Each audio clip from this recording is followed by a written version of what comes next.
Welcome to the raw and uncensored Ambitchious Podcast.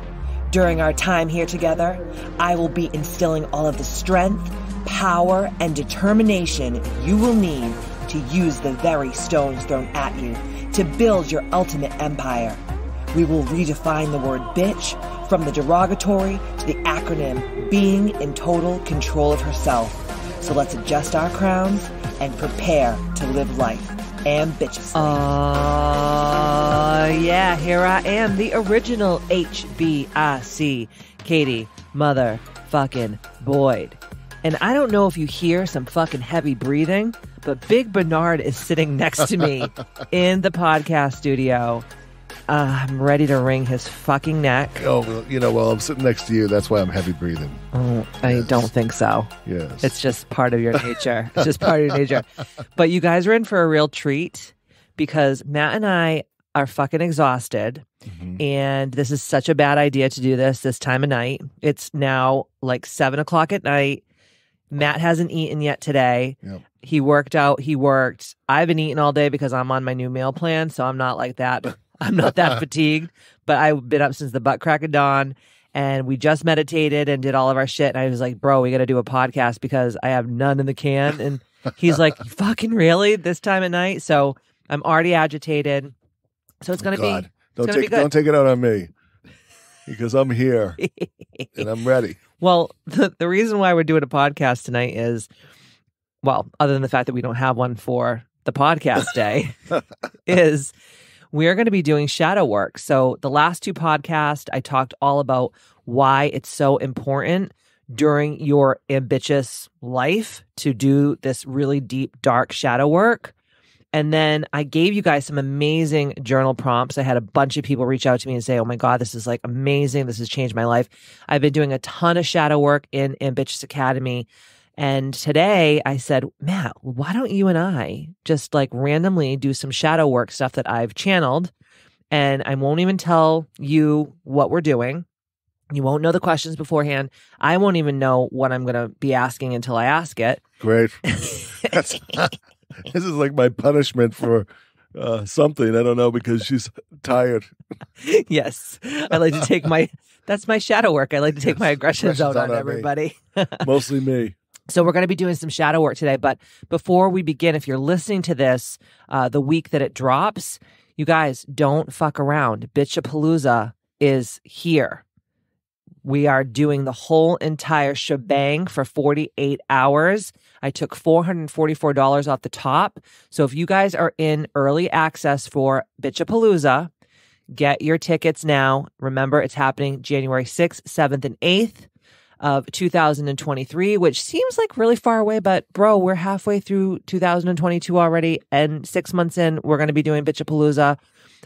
It's going to be an absolutely incredible experience. It's going to be honestly a once-in-a-lifetime experience for a lot of people because we've never done anything like this before. I've done big retreats at retreat centers, but to have something that's all my own where no one can control me. No one can tell me I can't swear. No one can tell me I can't have fucking dance parties dressed up like a unicorn. You did it anyway, no. So who cares? That's true. You can't be tamed. That's true. No one can tell us we can't drink, we can't scream, we can't party. And we're going to have the best, amazing, fucking awesome, I don't even know what else to say time. Yeah. But Matt knows I like to party, and he knows that I put on a good show. It's going to be awesome. So it's going to be an amazing 3-day event. And like I said, it's happening January 6th, 7th, and 8th. So if you're smart, you're going to get your tickets at the discounted rate, which is $1,000 for the 3-day event. We have a ton of surprises too that are coming. I'm not going to tell you everything, but we have a lot of amazing surprises coming for that weekend too. And I'm going to like reveal them as they come. I already know what we're doing, but I just like to eke it out, kind of like a fart when you tighten your asshole, like I just did before we went live. But it smells like unicorns and rainbows. Yeah, not like the hot box that I just gave Matt. No. My podcast studio is now a Dutch oven. You're killing me. I had a lot of protein today, let me tell you. So get your tickets. If you have any questions, just email us at hello@kbmfc.com, or you can scroll down to the show notes and see how you can get in touch with me or my online business manager, Kim, because we will be answering all your questions. Just email us. Don't be bashful. Don't be shy. You ready for this, motherfucker? I'm ready. Shadow work, here we come. So Matt says to me today, because I'm like, hey, let's do some shadow work for the podcast. I think that people will really love it. And he's like, I've been fucking doing shadow work for the last 4 weeks during Mercury retrograde. Oh, it's been a lot. It's been a tough Mercury retrograde for sure. What do you think was the toughest part of the last, 3.5 weeks? 4 weeks. I was just getting poked with everything that needed to come to the surface. Like physically poked or mentally, emotionally poked? Emotionally, spiritually, you name it. It just was poking me and pressing all my buttons. Yeah. That's what and I happens. think it goes away, and then I turn around, and then it was something else just waiting for me. Well, we call it the whack-a-mole of spirituality. You think like, oh, I just hit that little guy on the head, and I learned that lesson, and then all of a sudden 2 more pop up, and you're like, motherfucker. Yeah. But I think that if you're getting hit with that much stuff, I think that it's going to be really good for you. Oh, yeah. If you survive it. I survived. Well, get ready for shadow work. Now I got to survive this podcast. I'll probably get through it barely. What do you think were the biggest things that you learned during this last Mercury retrograde? You're not in control of anything, and you just have to look at things and say, why are they bothering you? What? So my fingers are so fucking cold. I just hit the stop button while Matt was talking. And I'm like, of course, because Mercury's in retro shade. Yeah, retro shade. Yeah, that's what the 2 weeks after Mercury retrograde is called. Retro shade. So we're not out of the woods yet. No, dude, of course not. So now I have to tell Ed, can you splice that shit together if it sounds like shit so no one's like bitching and complaining about anything about the podcast and how it sounds? Yeah, he'll do a great job. Oh my God. Okay. So have you ever done shadow work yourself in this capacity? I didn't call it shadow work, but I've done a lot of deep diving into, emotions, spirituality, through meditation, through different seminars I've done over the years, through just trying to be a better person. And I know to be a better person, you have to go to the muck that you don't want to look at, because that stuff is the stuff that will come up. Agreed. Right. And to be a better person, the best person I can be, I know sometimes I have to dive deep every now and then and figure out what's going on. Right. Yeah. You ready for the first question? I am. Oh, fuck. Here we go. All right, guys. Hey, and all of you bitches out there in Ambitchious land, this is just more shadow work that you could be doing, because I don't think we're really going to overlap any of the questions. So feel free to have this extra bonus shadow work that you can listen to what we're going to say, and then you could just write down in your shadow work journal anything that you feel is poignant that you want to work out. And I would love to hear from you. So if you're doing your shadow work, you can tag me on Instagram. You can go over on the Ambitchious app, and we can keep having that conversation. Just today, my online business manager, Kim, told me that we now have a chat that's totally free with every woman on the Ambitchious app. So it's really cool. So maybe we can have that conversation, keep going over there on that part of the app. So tell me what's going on, because I want to know. This is not a lonely thing that you should be doing. I think shadow work, you need support. So I'm here. DM me. Reach out. I'm here. All right. You fucking ready, Matt? I'm ready. I'm so scared. Don't be scared. It's gonna be okay, good. Ready? Yes. Here's the first question. And I'm going to answer two, and you can answer two. And if you feel like you want to interject on something maybe that I don't see in myself, and then vice versa. Oh, that would go well for me. No, come on, dude. I'm only joking. This is real shit. I understand. I want this to help people. Okay, I'm gonna be raw. All right, please. Okay, how do you feel about confrontation, and why do you think that this is? How do you feel about confrontation, Matt? Well, I'll tell you, a confrontation. Sometimes I have to say I like it. I do too. I don't mind confrontation. I I kind of laugh and be like, okay, how can I work this through? How can I win? I don't think this is a good thing, by the way, but I like to win, and I am competitive, and sometimes winning is not winning, and I'm working on that. But confrontation, sometimes I don't want any confrontation. I feel the same way you feel. But sometimes it's like, oh, here we go. This is going to be good, because maybe it was something I was waiting to do anyway, or whatever the case may be. Mm-hmm. And, sometimes I don't mind it. So I also feel the same way as you. Mm-hmm. I hate confrontation, but then there's times when I really fucking like it, and I actually get off on it. Yeah. And I think it really depends on how I'm doing as a human. Yes, and it depends what kind of confrontation it is. That's if true. it's a confrontation like, let's say, Someone's going to punch you in the face or shoot you. That's different than someone. I don't really want any of that. No, those days are over. Those days are over. I want peace and harmony, but confrontation, like I'm buying something and I have to, kind of go over things with them or, try to get a better price on something. Yes. That kind of confrontation I welcome. Right. I don't mind that. So sales confrontation, you're like, bring it on. Confrontation, business confrontation, things like that. I don't mind those at all. I'm pretty used to that. Mm-hmm. But, certain confrontations, like with my daughter, with Karina, sometimes I put those off. And then when it blows, it blows. Yeah, but who always confronts her? Mostly you. And I'm like, why am I alone in this fucking world doing this with her? She's not even my blood child. She's your blood. You need to freaking sometimes step up. But sometimes I'm just dad, and you're looked at totally different, and you are her mom, and you've been her mom for the last almost 11 years or more, and you're a woman to woman. And she listens to you.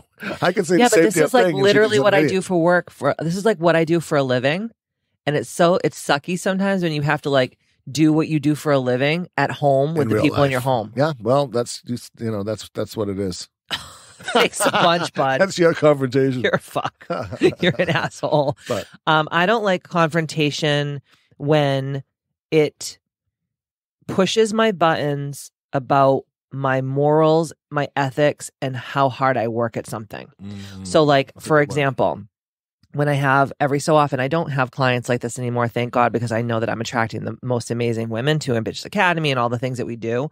But back in the day, and I always knew these people were trash, and I was like, I can help them. But it's like, not everybody deserves me and deserves what I can bring to the table, right? So I knew getting into the relationship with them in a business sense that it probably wasn't going to work out. But I was just like, I'm going to try to help them, right? And then you can already tell when someone is going to be a pain in the ass, but you're just like, wait, it's like a ticking time bomb. Like you don't know when it's going to go off, right? Yeah.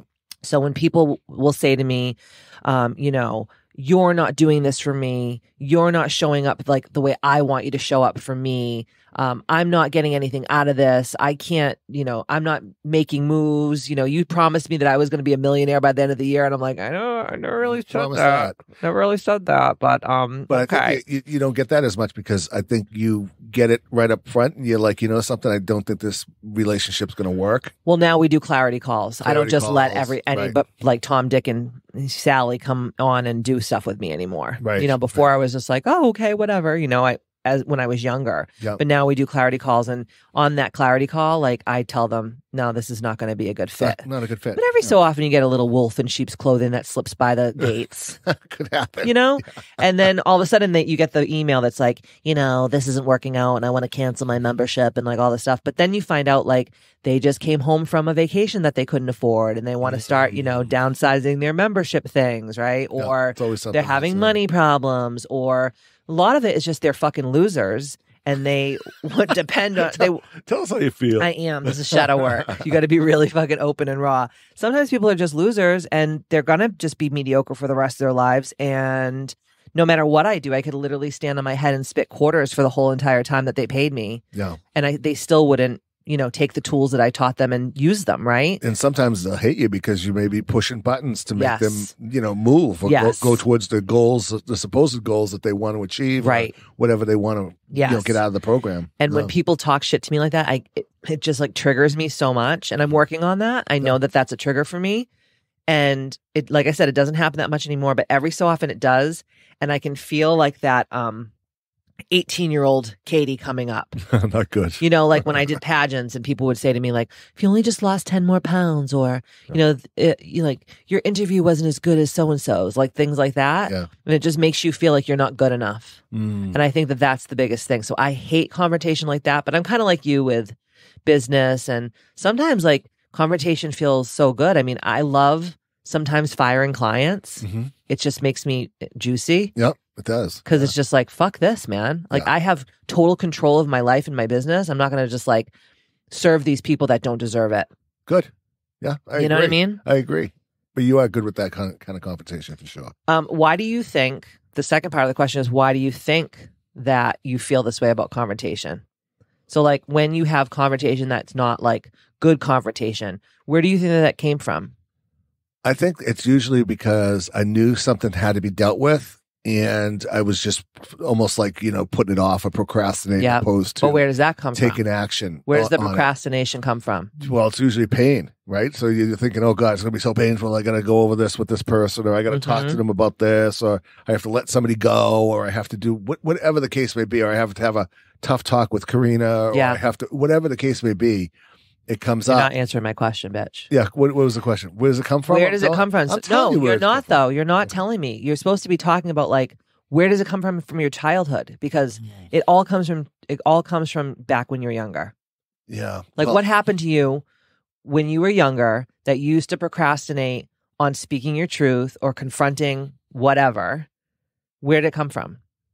Probably because I didn't know that I was supposed to do that as a kid, because my parents didn't know that I was supposed to be able to speak. Well, your my parents truth. didn't speak their truth. No, of course not. They put everything under the carpet. So I probably got it from them by following their lead. Oh, I'm not getting into this today. Throw it under the carpet. Well, you had some troublesome brothers and sisters growing up, correct? No, absolutely. So did your parents always confront them, or would they just like let shit slide and slide and slide and slide? They let everything slide. They let so much slide with my brothers and sisters. By the time that I came along, because I was 12 years younger, 8 years younger than my older sister, and they were exhausted. Yeah, they were exhausted. So they would beat up my parents had kids that were off the wall. Right. I mean, they were tough. Lots of problems.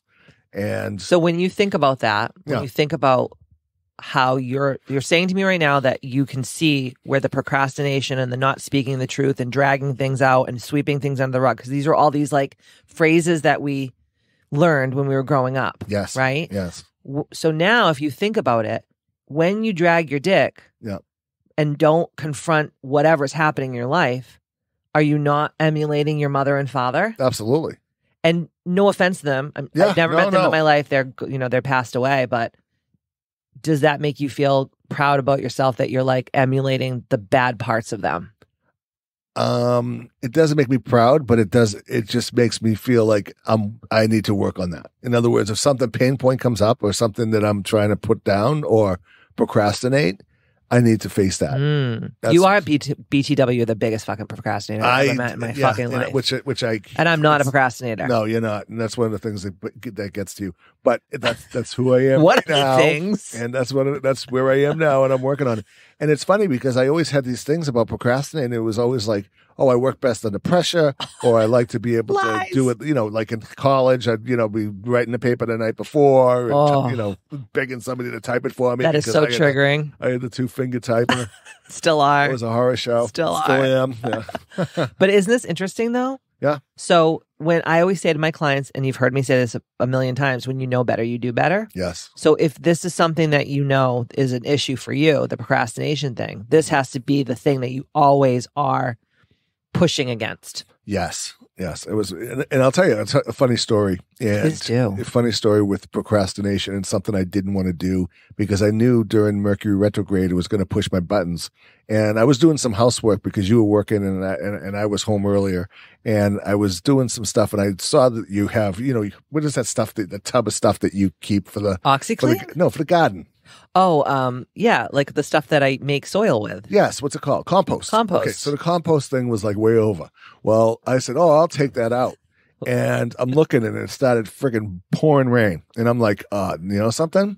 All right, I'm going to take this goddamn compost out and I'm going to put it in there now because I'm pushing myself because I would have not done it. Right. So I said, the minute I started making excuses, and this is a little thing, right? This is the little weight that I'm picking up, a little small weight. Yeah. But I caught it, which when you catch things like procrastination or something like that, you catch it, you can do better, or it will come to you more often. You'll say, I'm procrastinating, I'm doing it. So I went out there in the friggin' pouring rain. It was cold as a bastard. And I go in there and I dump it in there and I emptied it. And then I came back in and I was like, soaking, and I'm like freezing. I was like, freezing now. We're in New Hampshire and it's June, and it was like warm. 48 or something ridiculous. And I come in and I'm like, I did it. I just wanted to get it out of the way, and I didn't procrastinate. Was it a big deal? No, but was it a big deal to me? Because yes, because I would have left that thing until you got home from work, or the next day or whatever. I would have never done it. Well, thank you for doing that because you know that's female porn. But I actually did it for me. Oh, it's female porn, and I did it for me too. Yes. Yes. I love when men clean. It's such a turn on. It really is. Yeah. Thank you for bringing my compost out. You're very welcome. But I mean, that's just a little thing. But there's other bigger things. Like I was procrastinating today on a bunch of work shit. So I was like, hey, let me clean the whole fucking house. And then I'll do the work shit. And here we are. And I'm like, oh man, 7 why did I o'clock. do this? Why did I do this? Why did I do this? And I usually don't do stuff like that. No. But we have so much going on with like the launch of Ambitchious. Yeah. I have Reiki 2 all weekend. We're going away. Like there's just so many things happening. Yeah. And I'm just like, but I look at my day and I'm like, you did more today than most people do in I a don't fucking think week you're of their lives. procrastinating. I just think you get to the point where you're friggin' exhausted because you're such a hard worker. Oh my God, I And meditated today. you're so hard on yourself. I am. I am so hard on myself. And that's bad. Yep. That's not healthy either. Good answer, bud. Yeah, thanks. You want to move on to the next question? Next question, Oh, please. Jesus Christ. Okay, let me shake. God, hold on. Let me get a good one. Let me get a good one. Okay. How were you taught to deal with emotions as a child? Stuff it down. Stuff it down with Brown. No, not with Brown when I was a kid, but stuff it down. You don't talk about things. You just kind of get over it, shake it off. Yep. You don't talk about. Put some tussin on it. You're like, yeah, Chris Rock says, put some tussin on it. There was no, let's talk about this. Nope. How does that make you feel? It's like, come on, get fucking going. There was no gentle parenting back then. No, there was no gentle parenting. Mm-mm. My parents were just trying to survive. Mm-mm. They were just trying to survive every day. Yeah. And it was not, that's the way it was. So, Absolutely. I was just brought up the same way. yeah. So it wasn't, but Matthew, let's talk about that. How did that make you feel? It was none of that. It was like, Matthew, get over it. Yeah. Man up or Right. whatever. Put yourself together. Man up. Man up. Wow. Yeah. And this is why I've been on my journey as a man. Yeah. Not to man up, but to kind of get to root causes of, what makes me tick. And, Well, that's what they call good things. toxic. That's what they call toxic masculinity. Absolutely. It is. Right. And then what happens is men have heart attacks. Mhm. They kill themselves. Mhm. They become alcoholics, drug addicts, gambling addicts, sex, anything just to take the edge off. Yep. Workaholics. And that's why, honestly, I hate to say it, but that's why women live longer than men, because we actually, Well, you communicate a lot better. we do. And you can have emotions. well, lot not if you're better. not if you grew up in the Boyd household. Oh yeah, well, I remember crying over shit when I was little, and my mother would be like, "I'll give you something to fucking cry about." oh, I heard that one all the time. I'll give you something to cry about. You're already busted, and you're like, I'll give you something to cry about. And crying has a time limit, Yeah, so you have to get the crying over with quickly. Yeah, if hurry you're gonna up. cry, get it over with. Because if you cry anymore, Chip, chip, I'll chip, give chip, you cheerio. something. I'll give you something to cry about. And then you're like in your pillow, like oh, muffling I it hate so they that. can't hear it. Yeah, I used to do that too, and that's when your throat chakra I gotta go into gets therapy. blocked. Dude. Honest to God, I know that we're like, see, this is so fucked up because we're laughing about I'm this. joking, but I don't need therapy, but I do. Well, we're doing that right now. Kim and I call this the frickin' trauma laugh. Oh God. Because we just laugh at this shit because we think about it and we're like, how fucked up was all this? Well, it's so funny because we can look at it because we've done so much healing on ourselves that we can kind of look back and say, what the fuck was that? Yep. What the hell were we doing, or how are we managing? And there's so many kids and people that are managing that way now, Yep. Yeah. I remember I was coming home from like Caldor. Do you remember Caldor? Oh, I love Caldor. And I wanted like a Lisa Frank, probably like a racer set or some shit like that. And my mother's like, we can't afford that, blah, blah, blah, And I just bitched and moaned and complained the whole ride home. And she got to the top of our street, which was pretty far. And I was only like 5. And I was screaming out the window, help me, because she was just screaming at me and whacking me over the seat, Oh, God. They would just turn around and they wouldn't even look and they would just punch you. They get it wherever they can get it. Yep. And I was screaming out the window, help, help, I'm being abused. I'm child abused. And my fucking mother, she had just bought a new car that had the windows that you touch, not the roll ones, but the automatic windows. Yeah. And she fucking automatic windowed my neck up till it was hanging out and my neck was stuck in the fucking window. Imagine she went over a huge bump. Bro, think You would about have been that. decapitated. Or like she just kind of hit a tree like a branch God. on the side of the road or whatever. Ugh. So she did that. And then she just said, get out of my car and walk home or whatever. And I just remember like walking home at like 5 years old in like traffic. Jeez. And then she just got home and like it was like nothing happened. So that was like how my life always was. It was like trauma. Yeah. And then shake it off. Shake it off. Or like don't even talk about it. Yeah. Just let it go. Yeah. Let it go. Let it go. Move on to the next subject. Right. Yeah. But how much do we do that now in our own lives now? I still do it. You do? Yeah, I get really upset about a lot of things and I hold that shit in and I'm like, okay, I don't have time to cry right now. I don't have time to get upset. I have all the, cause you know, like when you let it go, when you really let it rip, like as I'm saying for myself, you aren't really a crier. You take your emotions out in other ways. But for me, like I don't cry when I'm sad. I cry when I'm so fucking angry that I just like don't even know what else to do. Yeah. And I have to say to myself, like, okay, Katie, if you cry and you really let it loose, you could lose a whole day of work and a whole day of being, doing shit. Well, you need to take a day to cry then. No, I do not. That could be like a year. I'll be like the Guinness Book World Records of crying. You'd be like the woman in that movie that she was writing the play. Oh, You know what I'm talking about with Jack Nicholson? Diane Keaton. As good as it gets. As good as it gets. Is that what it was? And then she's just crying through the whole. Yeah. After the breakup, well, it was like she let it, 5 weeks of crying. She finally got to let it out, you know. But it's not that I don't have the privilege to do that because I could if I wanted to. Mm-hmm. I actually think I'm just afraid of letting myself get so unhinged like that. You know what I mean? Yeah. So for me now, I use like humor to deflect getting upset. Yeah. So now when something bad happens, like, I'll just make a joke of it and just like, okay, move on. And it's coping skills. I mean, you just can't throw yourself, what do you call it, into a tizzy over everything. Yeah, but how many fucking people do that, Matt? A lot. I'm like, I mean, you have to have some strength too. I mean, in this day and age, motherfucker. For God's sakes, stop crying, or I'll give you something to cry about. Dude, this is literally what it was, man. Yeah. Anything else you want to? Well, I think too, after everything you've been through for the last few years with COVID and all of the stuff that you've gone through and juggling business and juggling all these different things. Yeah. And I mean, it's been a tough time to even get some air sometimes. Speaking of that, the next question is, how do you deal with those negative emotions now? So I know how. Yeah. What I know how I do. I don't know how you do. I know how I do. Well, then go ahead and tell everybody. I meditate. I have to meditate every day. If I don't meditate, if I miss a day, I feel different. It's like when you're working out and you're working out consistently and you miss a couple of days of working out, you're like, oh, something's missing. I need to get to the gym or I need to run or whatever it is, the thing that you do that makes you feel good. Yeah. I have to have time by myself to think. Think time is very important to me. Listen to something inspirational, right? And I think we were just listening to a book together. You pointed out, I forget who it was, but it was like, I don't start my day until I listen to something or I have an hour to myself. Oh, it was Brian Tracy's No Excuses, I think? No Excuses. And I notice my day flows so much better when I take the time for me. And I need it now. Yeah. I probably needed it before, but now I'm older. I treasure that time because it really sets my mind straight and I get to put in the good stuff that I want to put in. And I get to learn something too. Right. So that's really important to me. The meditation is really important to me. So I can cope. And I can cope from a place of strength. And I can cope from a place of, pure thought opposed to just, trying to throw something and making it stick. Yeah.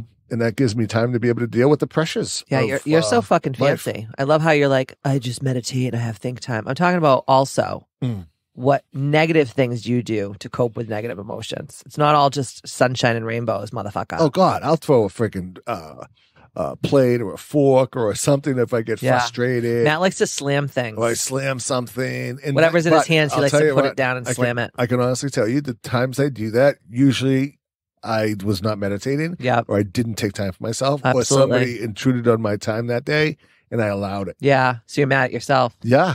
Because I'm like, why am I even fucking dealing with this? I should be able to just come from a place of, higher self opposed to just, old negative emotions that Matt Babine used to be, throwing stuff or acting out or acting like an asshole or whatever. But it eeks, but you have to take, that's why it's so important to fill your own cup so you can go out there and do and be the best you. Right. And usually when I have those days, it's usually like rolled out of bed. Somebody was calling me. I thought something was more important than my time. People were on the lawn screaming, I'm Harry Potter. Oh, God. I'm Harry Potter. We had some work done at the house. And I'll tell you something. If I never see a Workmen. Don't say that. We still have more things No, to do I understand. here. Don't but fucking I do just that. need a little bit of a break. And the people that I wanted off the land are off the land. Yes. Yeah. Now Yes. everybody, the good people are coming. Absolutely. When I have negative emotions, I do the same as you. I meditate. I take that. I need, and I'm going to use the N word. I need alone time. Yeah. I don't get energy from people. You know how people are like, oh my God, I'm like a social butterfly. And I'm like, when I'm around a lot of people, I get energy. That is not my jam. I never realized I'm such an introvert. Oh, yeah. I mean, Both really. of us are. And it's funny because I never was like that when I was a kid. I always needed, I think it was just because I wanted to get out of my house. Because we were running away from what the fuck was happening at home, dude. We didn't want to be in the house. That's right. We were like flowers in the attic. Remember that fucking movie where the lady kept the kids up in the fucking attic? Yeah, dude. We were like, bye. I was gone in the summertime. I was gone Same, from dude. 8 o'clock in the morning until the street lights were on. Abso-fucking-lutely. And then I was like waiting to get out again. Yeah. But I don't think we had the spiritual, energetic awareness that we did, that we do now when we were children. Yes. So if we did have that awareness, I don't think that we would. Some kids did because they're like, don't you ever like to be alone? I go, no, no, I don't. Please come out and play with me. It's so true, dude. I'm reading my book today. I go, whoa, what do you want to do that for? Let's Come go on smoke some outside. cigarettes in the woods. You fucking nerd. Oh, he was nerdy, but I had some nerdy friends and I had some Yeah, they're all crazy killing it now, though, aren't they? Oh, yeah. And the kids that are freaking crazy, I don't know where they are, Yeah. but They're in the system. not good. They're in the system. They're in some kind of system. And all the nerds are all like multimillionaires traveling the world. Yeah, and I just barely missed the system.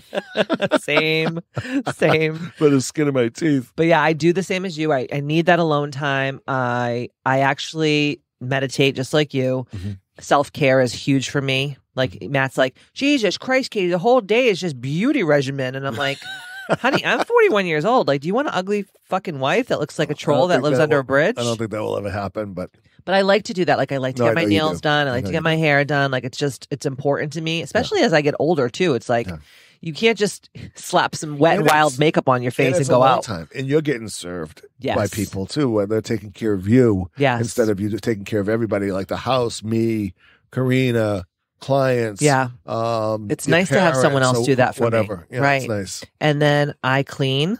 Cleaning is another thing. And Matt's like, Katie, why are you cleaning?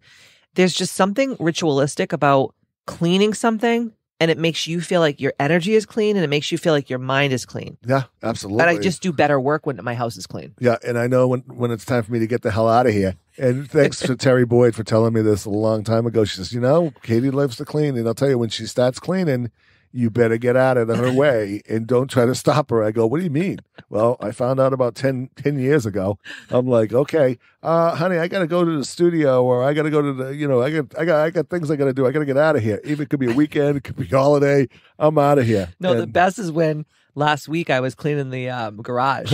Yeah, it was 100 degrees out. She goes, isn't it a great day? We got to clean and we got to plant some bushes. I'm like, it's 100 degrees. Why can't we wait till tomorrow? It's going to be 70. Yeah, but I was cleaning the garage like a motherfucker, and he stands over me like with his tongue hanging out, like, and I'm like, get the fuck out of my fucking way. And so he was standing over me, and I just kept looking at him. I'm like, bro, get out of my way. I don't want to touch my stuff because I'll never find it again. It will be nice and neat, but I won't be, She also likes to put things away where it's like not convenient. Well, to me, it makes sense. It makes sense to you, but it's like I use this every day. Now I have 4 more steps to be able to get the friggin' thing where I need this item every single day. I need it every day or every other day. Don't worry, I put your anal numbing cream in the bedside table. So I can ram my fist up your fucking ass. Now I know where it is. Thank you for that. But he's standing over me in the garage, and he just goes, yeah, so I'm gonna bring the trash to the dojo because we have a like a big, what the hell is that thing? Dumpster. A dumpster. We have a big fucking dumpster, kid. We're from Southie, so we have a big dumpster at the dojo at the wellness center, and he just starts loading all the shit in his truck, and I'm like, he's going to bring the trash to the dumpster. This does not need to happen, but he made it happen because he had to get the fuck out of Dodge. Out of there. And I actually came back. I was going to go stay out for a lot longer, but yeah, I figured she was almost done. I also like to binge eat when I'm really fucking stressed out. Stressed, yeah. I won't binge drink, but I'll have a couple of cocktails to take the edge off. And I would say that I have a shopping thing, but I really don't. I like groceries. Yes. I don't buy like, Gucci espadrilles and Jimmy Choo and fucking Fendi and all this shit. I mean, I have stuff like that, but it's really, I like to have my fridge porn. I like to have my groceries all lined up. Fridge of good stuff to eat. Yeah. And you're an excellent cook too, so that helps. But those are like my things that I do when I'm stressed the fuck out. Well, you make order, right? It's a way of like, making your house in order. So my house is in order. Now I can put my mind in order. Yeah. And I think that comes from my childhood where everything was chaotic. Everything was really fucking chaotic. So like if my mom and dad would fight, I would rip my room to shreds because it gave me some control. Yeah. And now I never got rid of that. So I guess in your older... Lucky me, because the house is immaculate. But then I have to say to myself, am I doing this to punish myself, or am I doing this because I don't know how to cope in other ways? Which of course I do know how to cope. I'm just being really raw and honest and vulnerable, So yeah. Anything else you want to put in there that you do that's bad habits? No, I don't have any bad habits. Smoking your 32 cigars a day? Fuck you bullshit artist. Okay, let's go to the next question. Let me find a good one. Hold on. Okay, let me see. Ooh, this is a good one. What is the biggest lie you consistently tell yourself, and why? What is the biggest lie that you consistently tell yourself, and why? I know what mine is. What is yours? That I'm skinny. I was going to say I'm skinny. Yes, I was going to say the exact same thing. I'm skinny and thin. I can do it. I can eat whenever I want. I don't have to work out. I don't have to. I have to train so hard. I have to be able to work out all the time. I have to work out like 2 hours a day to be in shape. It's awful. No, I don't think 2 hours, but I think an hour consistently for, time. We both have the same type of body where we have to work out. Well, we were so thin right before COVID. Like I was looking at pictures the other morning and I was like, damn, I just look fucking good. And then I was like, We're not. Yes, I was, because I was literally, and I know that I'm going to say this, like during COVID for the first 18 months, I feel like I was in such a fucking panic mode, which I don't even know why, because we had good business. We made out. We really out did. Very, we're so very fucking well. lucky. We're so lucky. I mean, we worked our asses off, but we still made out well. I mean, there were so many people. Number one, people lost their lives. Yeah. Number two, lost their businesses. I mean, it was a really, really tough time. It was the hardest thing I've gone through, I think. I do those too. 2 years, I wouldn't say the hardest. I think energetically, it was a bombardment. There was no let up. Right. Exactly. Like it was like, how if let's just say you go through a divorce, like you've been divorced, okay? Yeah. When you're going through a divorce, it's so difficult for that moment, those months where you're going through it. But then there's like a easement. Yes. Right? With COVID, it was like, you don't know when this shit was going to let up. And nobody's gone through it. No. So you usually, if anyone that's gone through it is dead probably, because they were born in the early 1900s and they went through the Spanish flu. You got it. So it was kind of like, you wouldn't have anyone, nobody knew it. And I know people that are 80, they never went through it. I knew people that were my mentors, I asked them, they never went through it. Right. So it was kind of like, nobody knew anything. It was the unknown 24/7. So there was no control. It was constant chaos. It was constantly changing. Every day. Every time that Matt, we can both attest to this. Every time that you and I would learn the rules for our businesses, the next day the fucking rules would be different. Changed. And then the parents or my clients would be like, do I have to wear the mask? Do I have to do that? I'm like, I don't fucking know. Yeah. I don't know. Especially at the beginning. The beginning was... we thought it was going to be 2 months or a month, 2 weeks. Yeah. And then at the end, I just was like, fuck it. I didn't want to work out. I didn't want to eat right.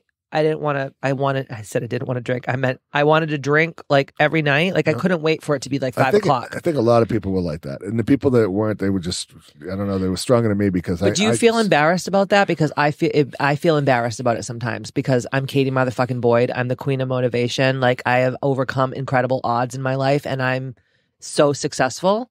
And then to let myself just fall apart like that in that arena, what the? I mean, listen, I know I can get it back. I am Katie motherfucking Boyd. Well, but it's just so. I look at it as I learned, and it was like one of those things that will never happen to me again. Same. It's like we went through it, and it would just never happen. I would look at it totally, totally different. I would not allow myself to be bamboozled in any way. Yeah, and I wouldn't bamboozle myself. You got it. I think we didn't know. Yeah, we didn't know.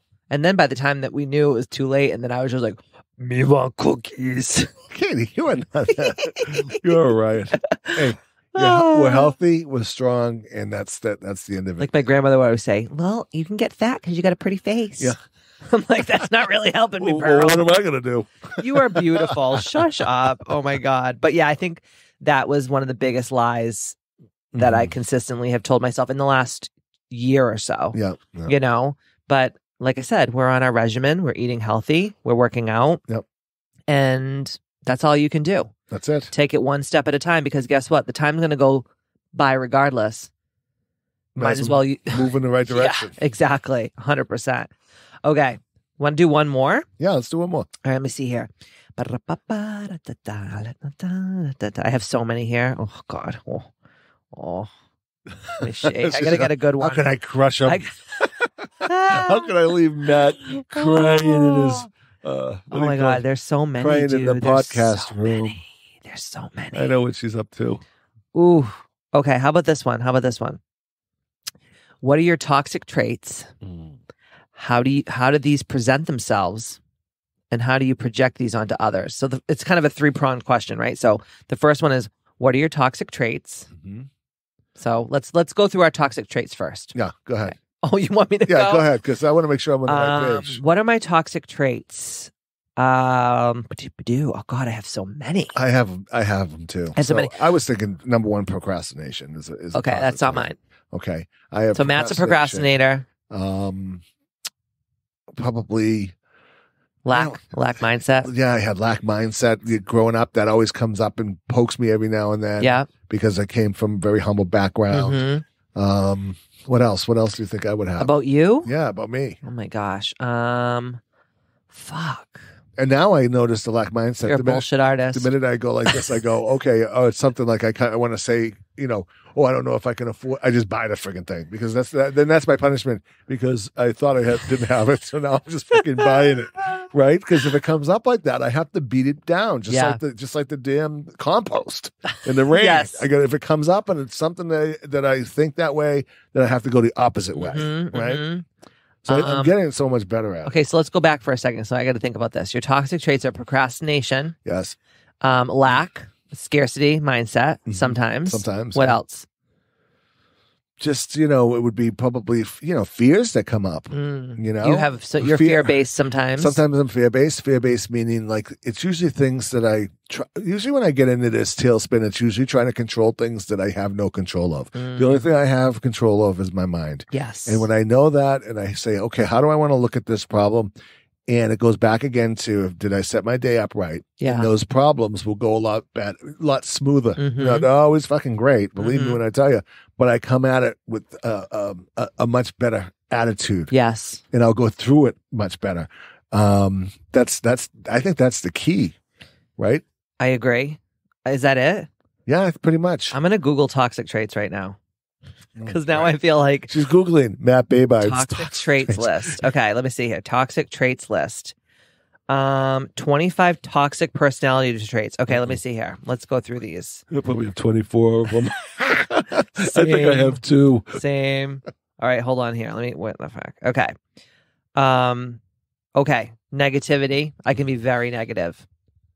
I can be really negative, even though I'm such a positive person. But every so often, when I'm triggered or I'm really tired or like I'm overworked or something, I can get negative because it brings me back to my childhood when everyone's like, complaining all the time and there's a problem to every solution.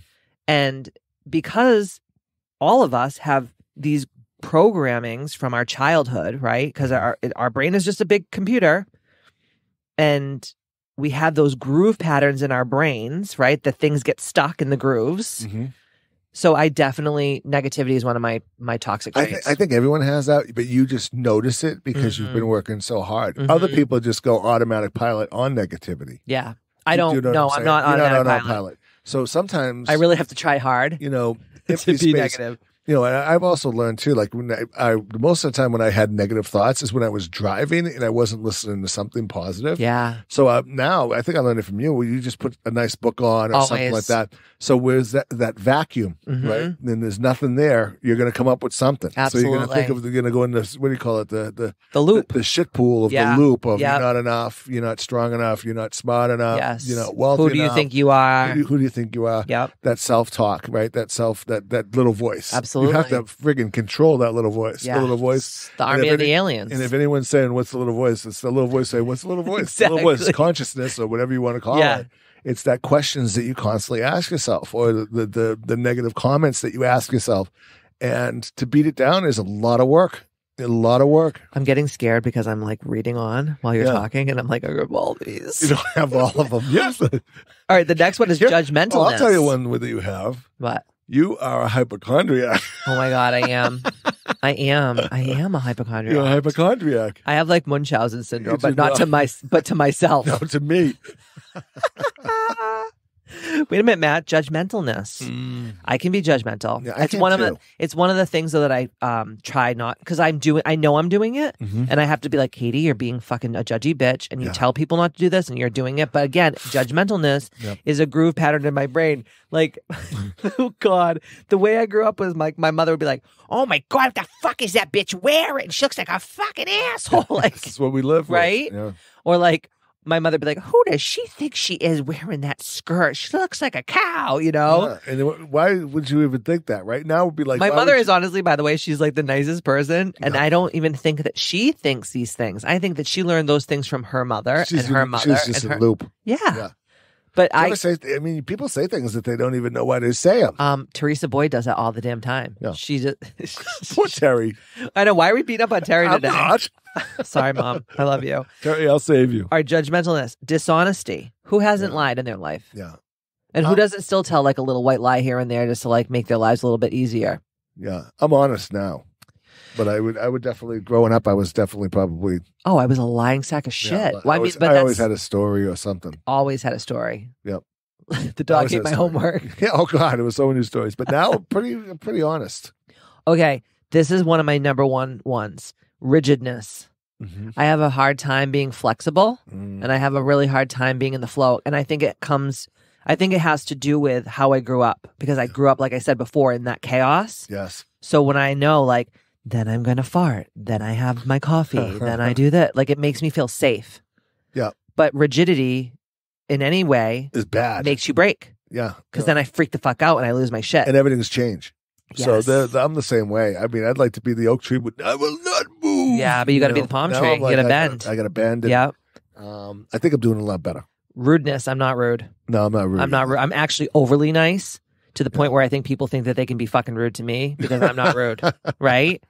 Lack of empathy for others. I don't have that. No, I don't have that. Cynicism. I'm not a cynicist. No, I'm not that either. Is a cynicist or is a cynist? I don't fucking know. You know what I'm talking about. You know what I mean.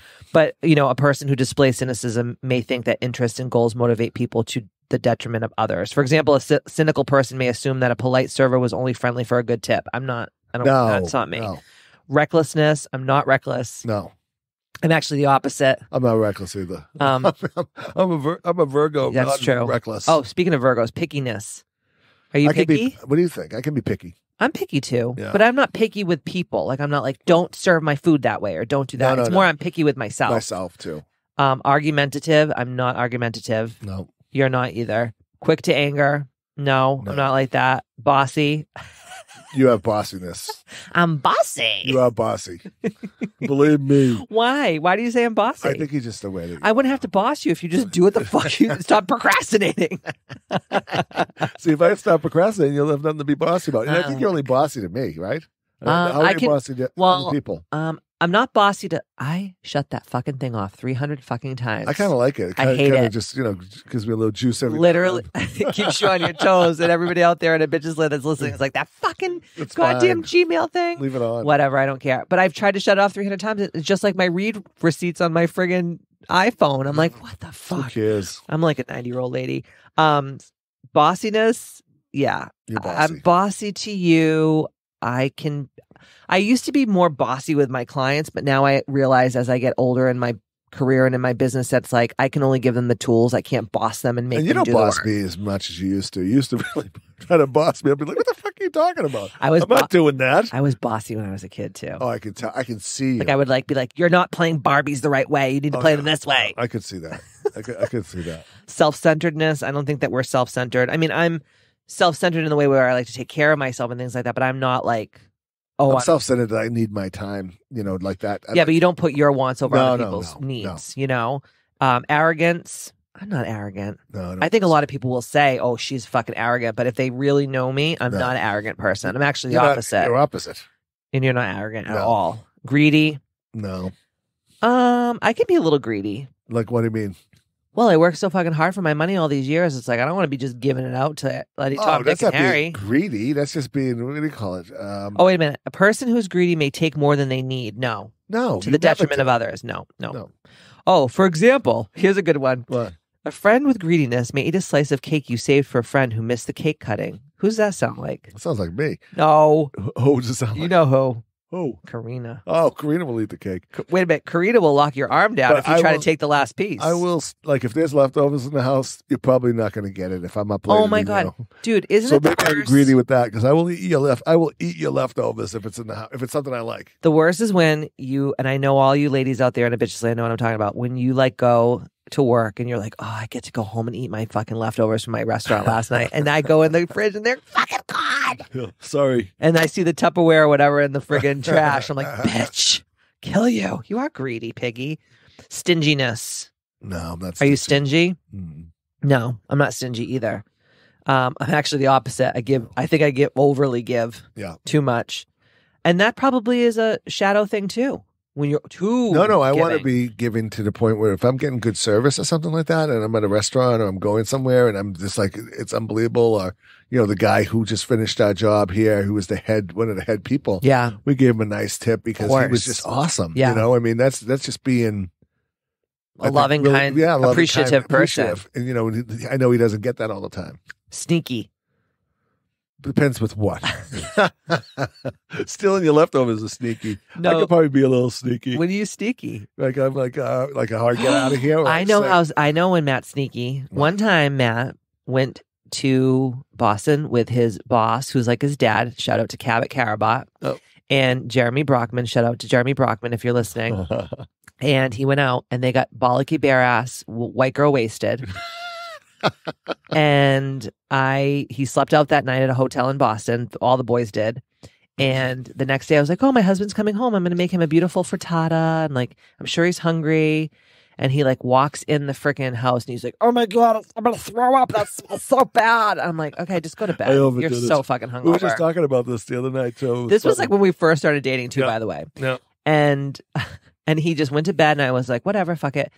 And then 6 months later, I opened my garage and I'm just looking at his Lexus. He has the big GX. It's called a GX, whatever, the big truck.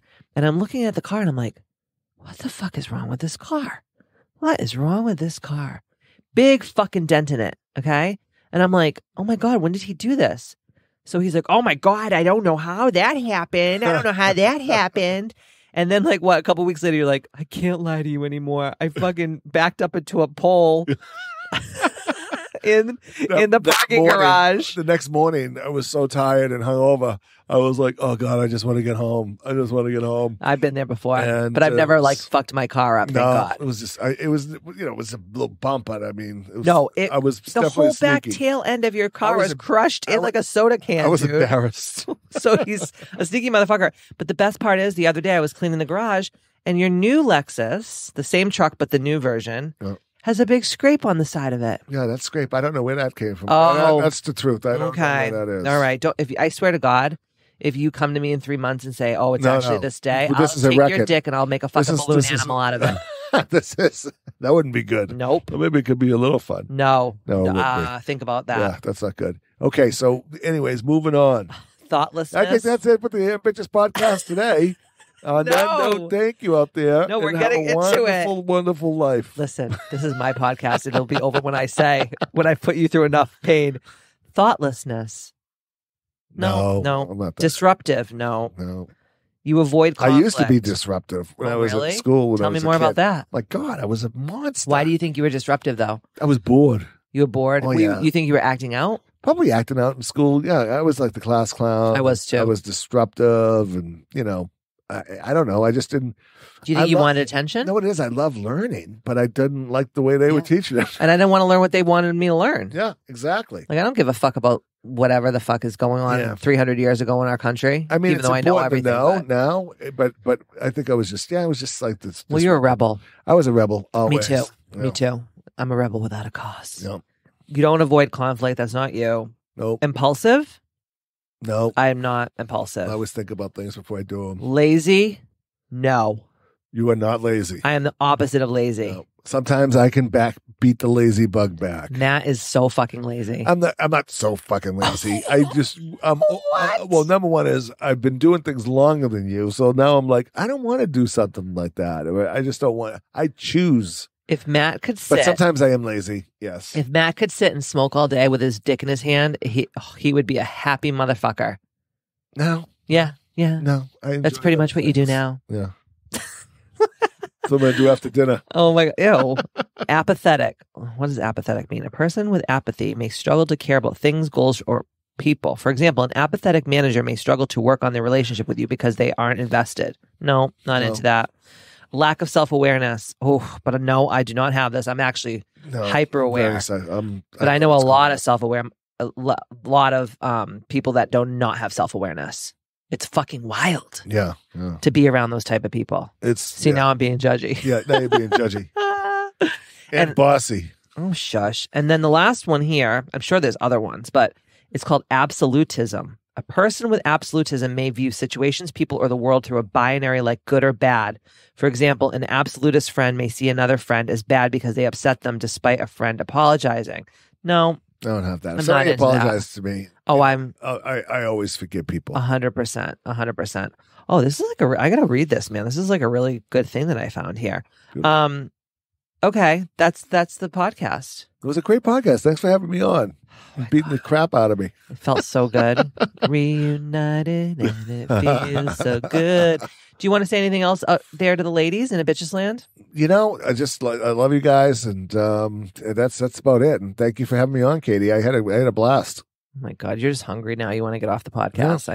I know who you are. You lazy, I hope you have me back again. The girls love you. Yeah, they're really great, right? And I also think it's good too because when you're on, I think that their men folk will be more apt to listen to the podcast as well. That's awesome. Yeah. All right, guys. Listen, we just poured our little hearts out to you. Yep. And I usually don't do stuff like this in public, but I think it's really good for. I think the best leaders in the world are raw and vulnerable and open and just really share their feelings. And that's what I wanted to do today. So me and Big Bernard, we came, we saw, we conquered, we shadow worked. We did shadow work. And I feel better already. I do too. Yeah. Yeah, it's just me and my shadow. Oh the shadow's going to go eat something. Yeah, no, seriously. All right, guys, don't forget about Bitchapalooza.